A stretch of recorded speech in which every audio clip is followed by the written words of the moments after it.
ஓம் சாந்தி 27/3/2026 காலை முரளி பாப்தாதா மதுபன். பாபா சொல்கிறாங்க, இனிமையான குழந்தைகளே, நீங்கள் பிராமரிலிருந்து தேவதை ஆகின்றீர்கள். நீங்கள் தான் பாரதத்தை சொர்க்கமாக ஆக்குகின்றீர்கள். அதனால் உங்களுக்கு தங்களின் பிராமன் குலத்தின் நஷா இருக்க வேண்டும். கேள்வி: உண்மையான பிராமணர்களின் முக்கிய அடையாளங்கள் என்னவாக இருக்கும்? உண்மையான பிராமணர்களுக்கு இந்த பழைய உலகத்திலிருந்து நங்கூரம் எடுக்கப்பட்டிருக்கும். அவர்கள் இந்த உலகத்தின் கரையை விட்டுவிட்டதாகவே ஆகும். 2வது பாயிண்ட்டு, கைகளினால் காரியம் செய்து கொண்டே புத்தி சதா தந்தையின் நினைவில் இருக்கும். அதாவது கர்மயோகியாக இருப்பவர்களே உண்மையான பிராமணர்கள். 3, பிராமணர் என்றால் தாமரை மலருக்கு சமமானவர்கள். 4, பிராமணர் என்றால் சதா ஆத்ம அபிமானியாக இருப்பதற்கான புருஷார்த்தம் செய்பவர்கள். 5, பிராமணர் என்றால் காமம் என்ற மகா விரோதி மீது வெற்றி பெறுபவர்கள். இந்த 5 பாயிண்ட்டும் உண்மையான பிராமணருடைய முக்கிய அடையாளங்களாக பாபா சொல்கிறாங்க. ஓம் சாந்தி. ஆன்மீக தந்தை ஆன்மீக குழந்தைகளுக்கு புரிய வைக்கின்றார். இந்த பிராமண குழந்தைகளுக்கு தான் பாபா புரிய வைக்கிறார். நாம் பிராமணன் தேவதை ஆகப் போகிறவர்கள் என்பதை ஒருபொழுதும் மறக்காதீர்கள் என்றார் பாபா. வர்ணங்களையும் கூட நினைவு செய்ய வேண்டியுள்ளது. இங்கே நீங்கள் உங்களுக்குள் பிராமணர்கள் என்பது மட்டுமே தான். பிராமணர்களுக்கு எல்லையற்ற தந்தை கற்பிக்கின்றார். இந்த பிரம்மா கற்பிக்கவில்லை. சிவபாபா பிரம்மா மூலமாக கற்பிக்கின்றார். பிராமணர்களுக்குத்தான் கற்பிக்கின்றார். சூத்திரர்களிலிருந்து பிராமணராகாமல் தேவி தேவதா ஆக முடியாது. ஆஸ்தி சிவபாபாவிடமிருந்து கிடைக்கின்றது. அந்த சிவபாபாவோ அனைவருடைய தந்தையாக இருக்கின்றார். இந்த பிரம்மா கிரேட் கிரேட் கிராண்ட்ஃபாதர் என சொல்லப்படுகின்றார். லௌகீக தந்தையோ அனைவருக்கும் இருக்கின்றார். பரலோகீக தந்தையை பக்தி மார்க்கத்தில் நினைவு செய்கின்றனர். இப்பொழுது குழந்தைகள், நீங்கள் புரிந்து கொண்டீர்கள். பிரம்மா அலௌகீக தந்தை. இவரை பற்றி யாருமே அறிந்திருக்கவில்லை. பிரம்மாவுக்கு கோவில் இருக்கிறது என்ற போதிலும் இங்கேயும் கூட, அதாவது மவுண்ட் அபுல கூட பிரஜாபிதா ஆதி தேவருக்கு கோவில் உள்ளது. அவரை சிலர் மகாவீர் என சொல்கின்றனர், தில்வாலா என்றும் சொல்கின்றனர். ஆனால் மனதை எடுத்துக்கொள்பவர் சிவபாபா தான். மனதை கொள்ளக்கூடியவர் சிவபாபா. பிரஜாபிதா ஆதிதேவ் பிரம்மா அல்ல. ஆத்மாக்கள் அனைவரையும் சதா சுகமானவர்களாக ஆக்குபவர், குஷிப்படுத்துகிறவர் ஒரே ஒரு பாபா தான். இதையும் நீங்கள் மட்டுமே அறிவீர்கள். உலகத்திலோ மனிதர்கள் எதையும் அறிந்து கொள்ளவில்லை. கீழான புத்தி உள்ளவர்கள் பிராமணர்களாகிய நீங்கள் தான் சிவபாபாவிடமிருந்து ஆஸ்தி பெற்று கொண்டிருக்கின்றீர்கள். நீங்களும் கூட இதை அடிக்கடி மறந்துவிடுகிறீர்கள். நினைவு செய்வது மிகவும் சுலபமானது. யோகம் என்ற சொல்லை சந்நியாசிகள் வைத்துள்ளனர். நீங்களோ தந்தையை நினைவு செய்கிறீர்கள். யோகம் பொதுவான சொல்லாகும். இதை யோக ஆசிரமம் என்று கூட சொல்ல மாட்டார்கள். குழந்தைகள் மற்றும் தந்தை அமர்ந்துள்ளனர். குழந்தைகளின் கடமை எல்லையற்ற தந்தையை நினைவு செய்வது. நாம் பிராமணர்கள் தாத்தாவிடமிருந்து பிரம்மா மூலம் ஆஸ்தி பெற்று கொண்டிருக்கின்றோம். அதனால் சிவபாபா சொல்கின்றார், எவ்வளவு முடியுமோ நினைவு செய்து கொண்டே இருங்கள். சித்திரங்களையும் கூட வைத்து கொள்ளுங்கள், அப்பொழுது நினைவிருக்கும். நாம் பிராமணர்கள் தந்தையிடமிருந்து ஆஸ்தி பெறுகின்றோம். பிராமணர்கள் எப்போதாவது தங்களின் குலத்தை மறக்கிறார்களா என்ன? நீங்கள் சூத்திரர்களின் சங்கத்தில் வந்ததால் பிராமணத்தன்மையை மறந்து விடுகின்றீர்கள். பிராமணர்களோ தேவதைகளை விட உயர்ந்தவர்கள். ஏனென்றால் பிராமணர்களாகிய நீங்கள் ஞானம் நிறைந்தவர்கள். பகவானை அனைத்தையும் அறிபவர் என சொல்கின்றனர் இல்லையா? அதனுடைய அர்த்தத்தையும் அவர்கள் அறிந்து கொள்ளவில்லை. அதாவது அனைத்தையும் அறிந்தவர்களுடைய அர்த்தம் என்னென்னா, சிருஷ்டியுடைய முதல் இடை கடை பற்றிய ஞானம் பாபா கிட்ட இருக்குது. மற்றபடி அனைவர் மனதில் என்ன உள்ளது அவர் உட்கார்ந்து பார்க்குறார் என்பது கிடையாது. அவர் விதை வடிவமானவர். மரத்தின் முதல் இடை கடை பற்றி அவருக்கு தெரியும். ஆக அப்படிப்பட்ட தந்தையை அதிகம் நினைவு செய்ய வேண்டும். இவருடைய, அதாவது பிரம்மாவுடைய ஆத்மாவும் கூட அந்த தந்தையை நினைவு செய்கின்றார். அந்த தந்தை சொல்கின்றார், இந்த பிரம்மாவும் என்னை நினைவு செய்வாரானால் இந்த பதவியை பெறுவார். நீங்களும் நினைவு செய்வீர்களானால் அப்பொழுது பதவி பெறுவீர்கள். முதலில் நீங்கள் அசரீரியாக வந்தீர்கள். மீண்டும் அசரீரியாகி திரும்பி செல்ல வேண்டும். மற்ற அனைவரும் உங்களுக்கு துக்கம் கொடுப்பவர்கள். அவர்களை ஏன் நினைவு செய்ய வேண்டும்? நான் உங்களுக்கு கிடைத்துள்ளேன் என்று சொல்லும் பொழுது நான் உங்களை புது உலகிற்கு அழைத்து செல்வதற்காக வந்துள்ளேன். அங்கே எந்த ஒரு துக்கமும் இருக்காது. இது தெய்வீக சம்பந்தம். இங்கே முதலில் ஆண் பெண் சம்பந்தத்தினால் துக்கம் வருகின்றது. ஏனென்றால் விகாரி ஆகின்றனர். உங்களை இப்பொழுது அந்த உலகிற்கு தகுதியாளர்களாக ஆக்குகின்றேன். அங்கே விகாரத்தின் விஷயம் இருக்காது. இந்த காமம் மிகப்பெரிய விரோதி என கூறப்பட்டுள்ளது. அது முதலிலிருந்து கடைசி வரை துக்கம் தருவதாகும். கோபத்துக்கு அதுபோல சொல்ல மாட்டார்கள். இது முதல் இடை கடை முழுவதும் துக்கம் தரும் என்று. காமத்தை வெல்ல வேண்டும். அதுதான் முதல் இடை கடை முழுவதும் துக்கம் கொடுக்கும். தூய்மையற்றவராகிவிடும். தூய்மையற்ற என்ற சொல் விகாரத்தை பற்றியதாகும். இந்த விரோதி மீது வெற்றி பெற வேண்டும். நீங்கள் அறிவீர்கள், நாம் சொர்க்கத்தின் தேவி தேவதா ஆகிக் கொண்டிருக்கின்றோம். எதுவரை இந்த நிச்சயம் இல்லையோ அதுவரை எதையும் அடைய முடியாது. பாபா புரிய வைக்கின்றார், குழந்தைகளே, மனம் சொல் செயலில் மிகச்சரியாக நடந்து கொள்பவர்களாக இருக்க வேண்டும். முயற்சி செய்ய வேண்டும். நீங்கள் பாரதத்தை சொர்க்கமாக ஆக்குகின்றீர்கள் என்பது உலகில் யாருக்கும் தெரியாது. இன்னும் சில காலம் சென்றால் புரிந்து கொள்வார்கள். ஒரே உலகம், ஒரே ராஜ்யம், ஒரே தர்மம், ஒரே மொழி வேண்டும் என விரும்பவும் செய்கின்றனர்.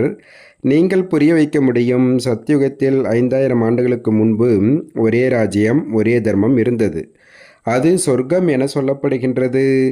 ராமராஜ்யம் மற்றும் ராவண ராஜ்யம் பற்றியும் யாருக்கும் தெரியாது. 100% கீழான புத்தியிலிருந்து இப்பொழுது நீங்கள் நம்பர்வார் புருஷார்த்தத்தின் அனுசாரம் தூய புத்தி உள்ளவர்களாக ஆகின்றீர்கள். பாபா அமர்ந்து உங்களுக்கு கற்றுத்தருகின்றார்.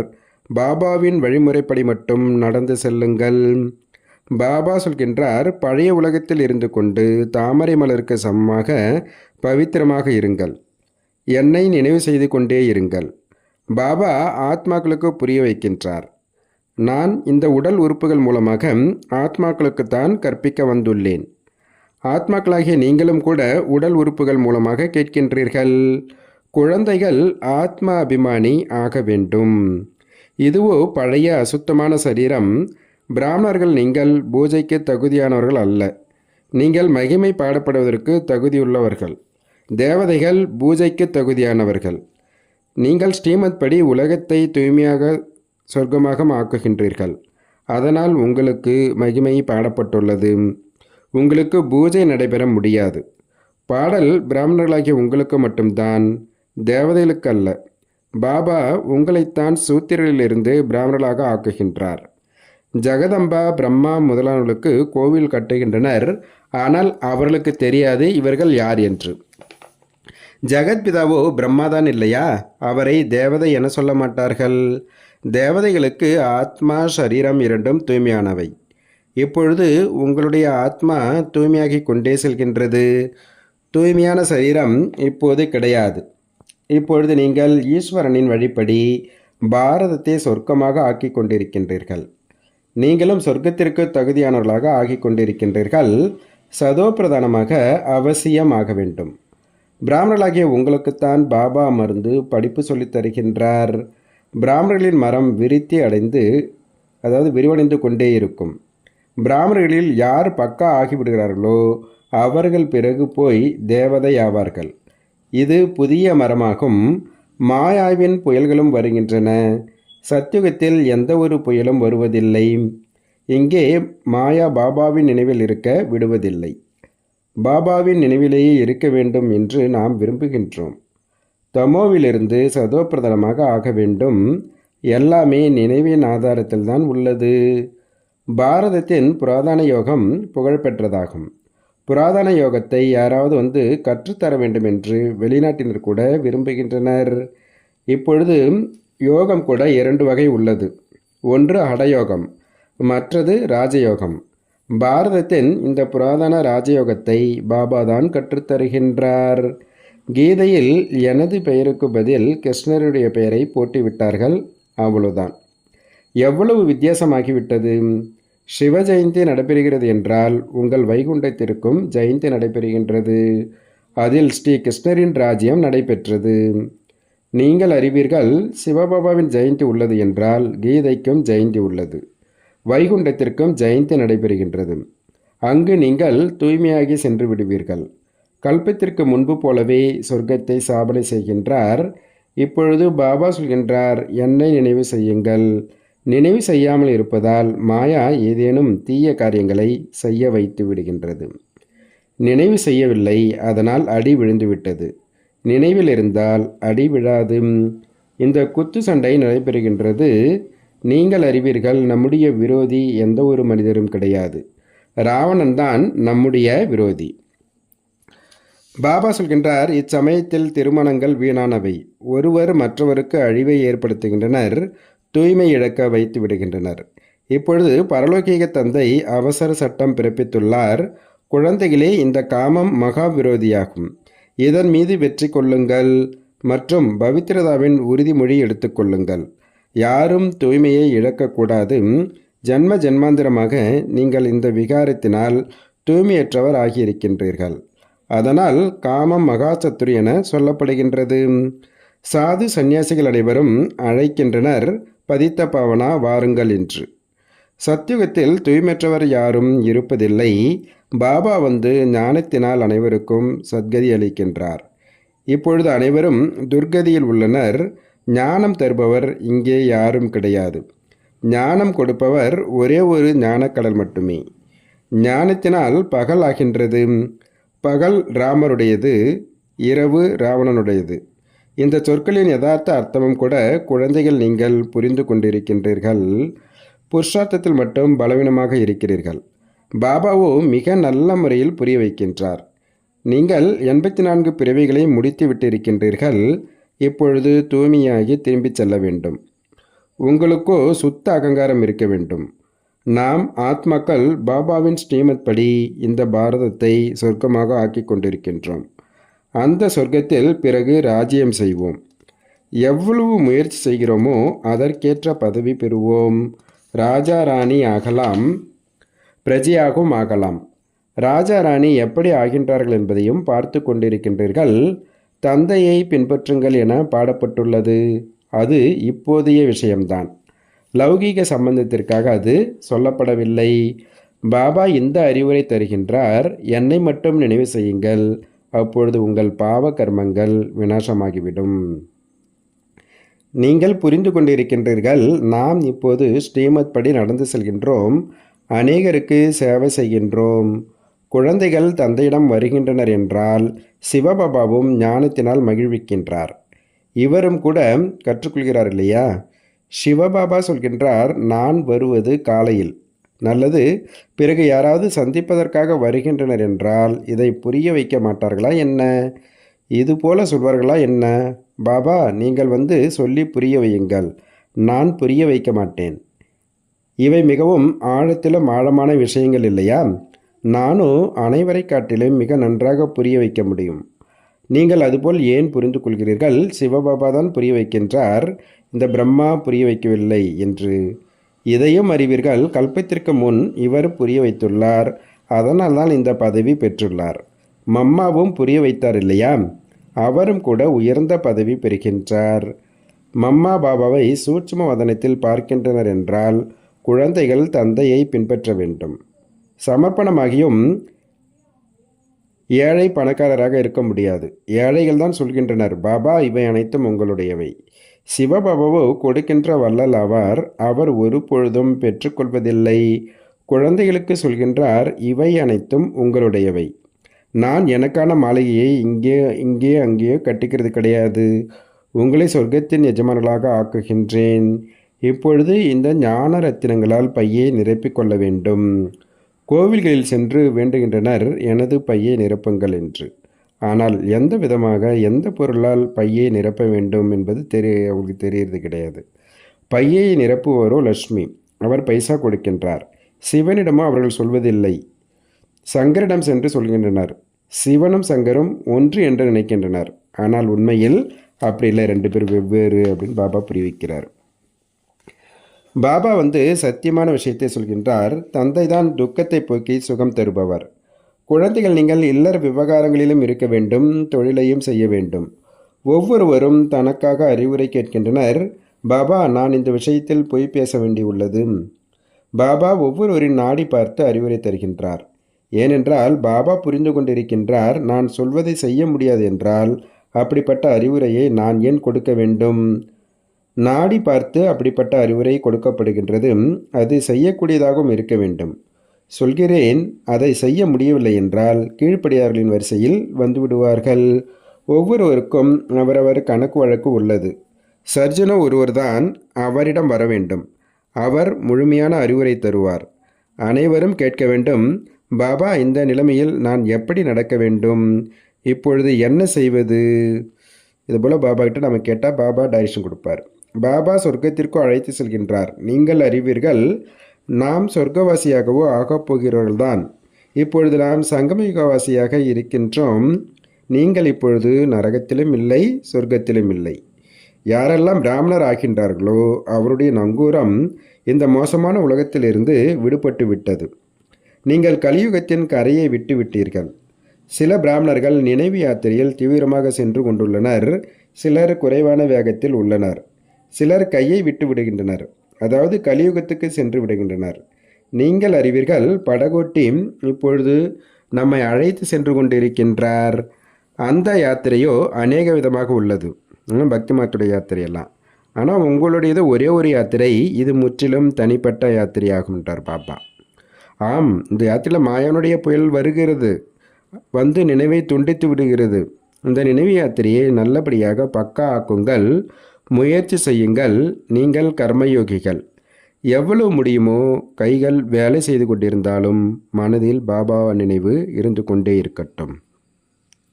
அரைக்கல்பமாக நாயகிகளாகிய நீங்கள் நாயகனை நினைவு செய்தே வந்திருக்கின்றீர்கள். பாபா, இங்கே அதிக துக்கம் உள்ளது. இப்பொழுது எங்களை சுகதாமத்தின் எஜமானர்களாக ஆக்குங்கள். நினைவு யாத்திரையில் இருப்பீர்களானால் உங்கள் பாவங்கள் அழிந்துவிடும். நீங்கள் தான் சொர்க்கத்தின் ஆசையை அடைந்திருந்தீர்கள், இப்பொழுது இழந்து விட்டிருக்கின்றீர்கள். பாரதம் சொர்க்கமாக இருந்தது, அதனால் புராதன பாரதம் என சொல்கின்றனர். பாரதத்திற்கு தான் அதிக மதிப்பளிக்கின்றனர். அனைத்திலும் பெரியதாகவும் உள்ளது, அனைத்திலும் பழையதாகவும் உள்ளது. இப்போதோ பாரதம் எவ்வளவு ஏழையாக உள்ளது, அதனால் அனைவரும் அதற்கு உதவி செய்கின்றனர். அந்த மனிதர்கள் புரிந்து கொண்டுள்ளனர், நம்மிடம் அதிக தானியங்கள் ஆகிவிடும், எங்கும் கேட்டு பெற வேண்டியிருக்காது.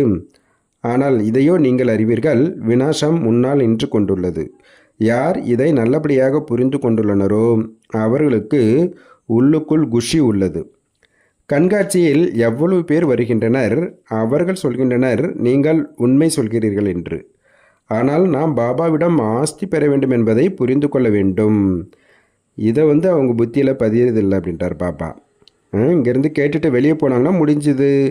நீங்கள் அறிவீர்கள், பாபா நம்மை சொர்க்கத்திற்கு அழைத்து செல்கின்றார். அங்கே கற்ப சிறையிலோ மற்ற சிறையிலோ வரமாட்டீர்கள். இப்பொழுது சிறையின் யாத்திரை கூட எவ்வளவு சுலபமாக ஆகிவிட்டது. பிறகு சத்தியுகத்தில் ஒரு பொழுதும் சிறையின் வாசலை பார்க்க முடியாது. 2 சிறைகளுமே இருக்காது. இங்கே அனைத்தும் மாயாவின் பகட்டாக உள்ளது. பெரிய பெரியவர்களை எல்லாம் முடித்து விடுகின்றனர். இன்று அதிக மரியாதை தந்து கொண்டிருக்கின்றனர். நாளை அந்த மரியாதையே இல்லாமல் போகிறது. தற்போது ஒவ்வொரு விஷயமும் விரைவாக நடைபெறுகின்றது. மரணம் கூட விரைவாக வந்து கொண்டிருக்கும். சத்தியுகத்தில் இதுபோல் எந்த ஒரு உபத்திரமும் நடைபெறுவதில்லை. இன்னும் போக போக என்ன நடக்கிறது என பார்க்க வேண்டும். மிக பயங்கரமான காட்சியாக இருக்கும். குழந்தைகள், நீங்கள் சாட்சாத்காரமாகவும் பார்த்திருக்கின்றீர்கள். குழந்தைகளுக்கு முக்கியமானது நினைவு யாத்திரை. பாபா தாரணைக்கான முக்கிய சாரம் சொல்கிறாங்க. ஃபஸ்ட்டு பாயிண்ட்டு, மனம் சொல் செயலில் மிக மிக சரியானவர்களாக ஆக வேண்டும். பிராமணராகி எந்த ஒரு சூத்திரர்களின் கர்மத்தையும் செய்யக்கூடாது. 2வது பாயிண்ட்டு, பாபாவிடமிருந்து கிடைக்கும் அறிவுரையின்படி முழுமையாக நடந்து கட்டளைப்படி நடப்பவராக ஆக வேண்டும். கர்மயோகியாகி ஒவ்வொரு காரியத்தையும் செய்ய வேண்டும். அனைவரின் புத்தி என்ற பையை ஞான ரத்தினங்களால் நிரப்ப வேண்டும். வரதானம் கொடுக்குறார் பாபா. விநாச நேரத்தில் தேர்வில் தேர்ச்சி பெறக்கூடிய ஆகாரி லைட் ரூபதாரி ஆகுக. விநாச நேரத்தின் தேர்வில் தேர்ச்சி பெறுவதற்கு அல்லது அனைத்து பிரச்சனைகளையும் எதிர்கொள்வதற்கு ஆகாரி லைட் ரூபதாரி ஆகுங்கள். நடந்தாலும் காரியங்கள் செய்தாலும் லைட் ஹவுஸ் ஆகிவிடும் பொழுது உங்களுடைய இந்த ரூபம், அதாவது இந்த சரீரம் தென்படாது. ஆக்காரி ஐட்டம்னா இந்த ஸ்தூல சரீரம் பார்க்குறவங்களுக்கு தெரியாது. எவ்வாறு நடிக்கின்ற பொழுது வேடம் போட்டுக் கொள்வார்கள். காரியம் முடிந்ததும் அந்த வேடம் கலைந்து விடுவர். 1 வினாடியில் தாரணை செய்யுங்கள் மற்றும் 1 வினாடியில் விடுபட்டவர்களாக ஆகிவிடுங்கள். எப்பொழுது இந்த பயிற்சி ஏற்படுமோ அப்பொழுது இவர்கள் லைட், அதாவது ஒளி ஆடை அணிந்தவர்கள், லைட் தான் இவர்களது அலங்காரம் என்று பார்ப்பவர்கள் அனுபவம் செய்வார்கள். ஸ்லோகன் சொல்கிறாங்க பாபா, ஆர்வம் உற்சாகம் என்ற இறக்கை சதா கூடவே இருந்தால் ஒவ்வொரு காரியத்திலும் வெற்றி எளிதாக கிடைக்கும். இன்னைக்கு விசேஷ குறிப்பு. இன்று அன்பான பாப்தாதாவின் மிக செல்லமான உள்நாடு வெளிநாட்டு அனைத்து பிராமண குடும்பத்தின் மூச்சு நம் அனைவரின் உள்ளத்தில் ராஜ்யம் செய்யக்கூடிய இனிமையான தாதி ஜானகி அவர்களின் புண்ணிய நினைவு நாளாகும். தாதி அவர்கள் 104 வயது வரை விதேகி அல்லது ஜீவன் முக்தி நிலையில் இருந்து ஞான தானத்தின் கூடவே குணங்களை தானம் செய்து முழு குடும்பத்திற்கும் பாலனை செய்தார். மறைமுகமாக அவரது அநேக ஆழமான ஞான ரகசியங்கள் நிறைந்த வகுப்புகள் அனைவருக்கும் வழிகாட்டியாக இருக்கின்றது. இன்றும் அவரது குடைநிழல் மற்றும் அவர் மூலம் அடைந்த விலைமதிப்பற்ற போதனைகள் அநேக பிராமணர்களின் காதுகளில் ஒலித்து கொண்டே இருக்கின்றது. தாதி அவர்கள் சத்தியம், தூய்மை மற்றும் எளிமையின் மூர்த்தியாக விளங்கினார். தாதியின் மூலம் அடைந்த அநேக விலைமதிப்பற்ற போதனைகளில் சில போதனைகள் அனைவரும் இதை நடைமுறைப்படுத்துவோம். தாதிஜியோட போதனைகள் இன்றைக்கி ஒரு 16 பாயிண்ட்டு. ஃபஸ்ட்டு பாயிண்ட்டு, தனது சூட்சும அபிமானத்தை கண்டறிந்து அதை விரைவாக அழிப்பது தான் தன் மீது ஆசீர்வாதம் செய்வதாகும். 2, அதிகமாக யோசிப்பது, பேசுவது மற்றும் கவலைப்படுவதனால் சக்தி விரயமாகின்றது. அமைதியாக இருந்தால் சக்தி சேமிப்பாகும். 3, ஒருவருடைய தவறை மனதில் வைத்து கொள்ளாதீர்கள். மனதை தெளிவாக வைத்து கொண்டால் அமைதியாக இருக்க முடியும். 4, புரிந்து கொண்டு வீணானவை மற்றும் எதிர்மறைகளை அழித்துவிட்டால் அமைதி பிரியர்களாக ஆகிவிடுவீர்கள். 5, பாபாவிடமிருந்து பரிசு பெற வேண்டுமென்றால் நியமங்கள் படி நடவுங்கள். சிறிதளவும் எதிலும் பற்றுதல், அடிமைத்தனம் இருக்கக்கூடாது. 6, காரியம் மற்றும் சம்பந்தங்கள் பற்றி குணங்களின் மூலம் அறிந்து கொள்ள முடியும். ஆகையால் காரியத்தில் ஆன்மீகம் மற்றும் சம்பந்தத்தில் சத்தியம் இருக்க வேண்டும். 7, பணிவு மற்றும் சத்தியத்தை தனது துணைவனாக ஆக்கி கொண்டால் ஒவ்வொரு விஷயத்திலும் மிகச் சரியாக இருப்பீர்கள். 8, அன்பு கேட்பதற்கு பதிலாக சுவமானத்தில் இருங்கள் மற்றும் அனைவருக்கும் மரியாதை கொடுத்தால் அன்பிற்கு பாத்திரமானவர்களாக ஆகிவிடுவீர்கள். 9, யார் உண்மையான, தூய்மையான மற்றும் சேவாதாரிகளாக இருக்கின்றார்களோ அவர்கள்தான் பரமாத்மா அன்பிற்கு பாத்திரமானவர்கள். 10, சேவை செய்தாலும் டபுளைட்டாக இருப்பது தான் அனைத்தையும் விட மிகப்பெரிய சேவை அப்படின்றாங்க. 11, பெரிய விஷயத்தை சிறிதாக ஆக்கிவிட்டால் கழுமரம் முள்ளாக ஆகிவிடும். 12, சிந்தனை சாதனைகளில் குறுக்கீடு செய்கிறது. நினைவு சாதனை மூலம் வெற்றி ஏற்படுத்துகிறது. 13, குஷி என்ற பொக்கிஷத்தை சதா நிலையாக வைத்து கொள்ள வேண்டுமென்றால் நேர்மறையாக சிந்திக்கும் முறையை கற்றுக்கொள்ளுங்கள். 14, இப்போதைய ஸ்திதிதான் கடைசியில் காரியத்திற்கு பயன்படும். ஆகையினால் தனது ஸ்திதியை உருவாக்குவதில் கவனம் செலுத்துங்கள். 15, அந்த அளவிற்கு மனோபலம் அதிகரித்து கொள்ளுங்கள். முள் நிறைந்த காட்டில் தானும் பாதுகாப்பாக இருக்க வேண்டும், மற்றவர்களுக்கும் உதவி செய்ய வேண்டும். 16, அசுத்தத்திலிருந்து விடுபட வேண்டுமெனில் உள்ளார்ந்த வைராக்கிய விருத்தி தாரணை செய்யுங்கள். தாதுடைய விலை மதிக்க முடியாத ஞான ரத்தினங்களை நம்ம கேட்டோம். நன்றி. ஓம் சாந்தி, ஓம் சாந்தி, ஓம் சாந்தி. நன்றி பாபா.